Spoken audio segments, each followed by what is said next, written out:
নোয়াখালীতে ছাত্রী অপহরণের প্রতিবাদে বেগমগঞ্জ চৌরাস্তায় টেস্টার ইঞ্জিনিয়ারিং কলেজের শিক্ষার্থীদের অবরোধ।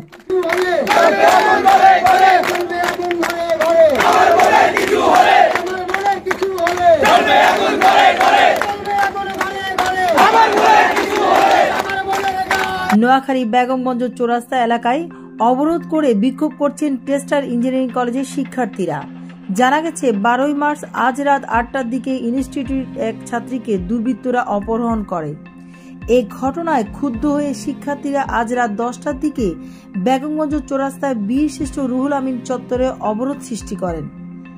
বিক্ষোভে অংশ নেন হাজারো ছাত্রছাত্রী।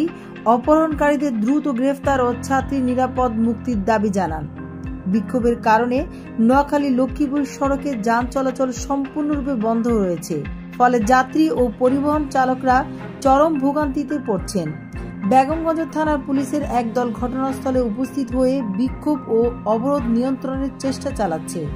তবে শিক্ষার্থীরা দাবি আদায় না হওয়া পর্যন্ত আন্দোলন চালিয়ে যাওয়ার ঘোষণা দিয়েছেন।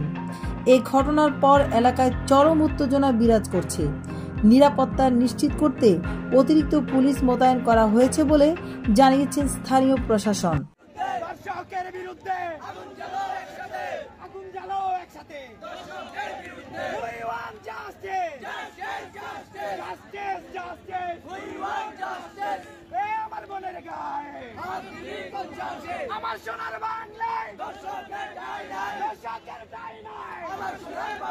Rumana Islam, CN television, Noakhali. Textile engineering কলেজের শিক্ষার্থীরা সড়ক অবরোধ করেছে।